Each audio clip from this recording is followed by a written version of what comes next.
অনিশ্চয়তা কাটিয়ে ব্যাংককে অধ্যাপক মোহাম্মদ ইউনূস ও নরেন্দ্র মোদী যে প্রথমবারের মতো দ্বিপাক্ষিক বৈঠকে বসলেন, এটিকে দুই দেশের সম্পর্কে একটি ইতিবাচক ঘটনা হিসেবে দেখা হচ্ছে।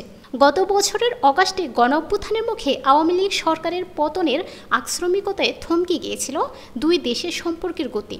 তারপর থেকে দুই দেশের মধ্যকার টানাপোড়েন কূটনৈতিক পরিসর ছাপিয়ে রাজনৈতিক বিদ্বেষমূলক বক্তব্য, এমনকি অনেক সাধারণ মানুষের বয়ানও ছড়িয়ে পড়ে। মোহাম্মদ ইউনূস ও নরেন্দ্র মোদীর শুক্রবারের বৈঠকটি কয়েক মাস ধরে চলে আসা সেই টানাপোড়েনে থেকে উত্তরণের সুযোগ বলে বর্ণনা করছেন বিশ্লেষকরা। তবে দুই দেশই অপরপক্ষের পছন্দ নয় এমন দু একটি প্রসঙ্গের অবতারণা করেছে শীর্ষ বৈঠকে। আবার সংবাদ মাধ্যমের কাছে নিজ নিজ ভাষ্যকে অগ্রাধিকার দিয়ে বৈঠক সম্পর্কে ধারণা দেওয়ার চেষ্টা করেছে ঢাকা ও দিল্লি। তো বাংলাদেশ ভারত পুরানো বন্ধুত্বের কতটা নবায়ন হলো শীর্ষ দুই নেতার বৈঠকে?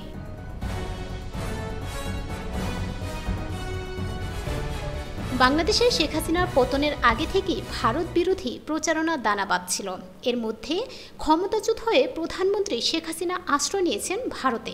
ফলশ্রুতিতে তার দলকে বিতর্কিত নির্বাচনের মধ্য দিয়েও ক্ষমতায় থাকতে সহায়তা করার যে অভিযোগ ভারতের বিরুদ্ধে তোলা হতো, সেটি আরও বেশি করে সামনে আসে।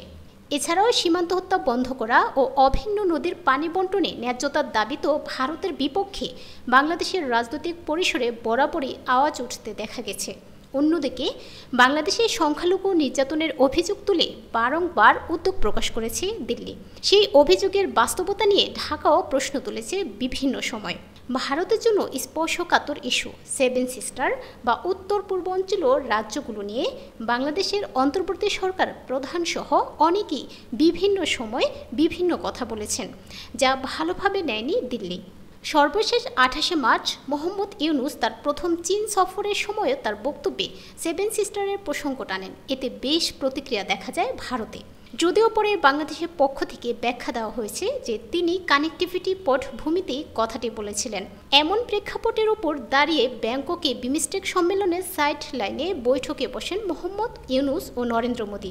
শুক্রবার বৈঠকের পর প্রধান উপদেষ্টার প্রেস উইং থেকে জানানো হয়, নরেন্দ্র মোদীর কাছে শেখ হাসিনার প্রত্যর্পণ চেয়েছেন মোহাম্মদ ইউনূস।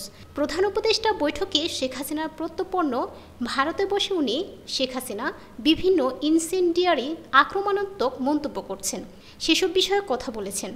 সাংবাদিকদের বলেন প্রধান উপদেষ্টার প্রেস সচিব শফিকুল আলম। বাংলাদেশ সরকার ও ক্রিয়াশীল রাজনৈতিক শক্তিগুলোর পক্ষ থেকে শেখ হাসিনাকে ফেরত দেওয়ার দাবি বরাবরই আলোচনায় ছিল। বিশ্লেষকদের অনেকে মনে করেন ভারতের জন্য শেখ হাসিনার প্রত্যর্পণ সংক্রান্ত আলোচনাটি ঠিক স্বস্তিদায়ক নয়। অবশ্য তাদের যে এই ইস্যুতে অস্বস্তি আছে, সেটি শুক্রবার আবারও দেখা গেল পররাষ্ট্র সচিব বিক্রম মিশ্রের সংবাদ সম্মেলনে, যেখানে এই সংক্রান্ত প্রশ্ন একরকম এড়িয়ে গেছেন তিনি। এক্সট্রাডিশন একটি জটিল প্রক্রিয়া, তার উপর শেখ হাসিনা ভারতে বন্ধু এবং অতিথি হিসেবে সমাদৃত। সুতরাং বাংলাদেশ তাদের অবস্থান থেকে বলল ভারতের মেনে নেওয়ার কথা নয়। বলেছিলেন ভারতের UP জিন্দাল গ্লোবাল ইউনিভার্সিটির আন্তর্জাতিক সম্পর্কের অধ্যাপক শ্রীরাধা দত্ত। BBC বাংলাকে তিনি বলেন, মাইনরিটি, সংখ্যালঘু, হিন্দু নির্যাতন ইস্যুটি নিয়েও ভারতের উদ্যোগ রয়েছে। সেই বক্তব্য তারা তুলে ধরেছে।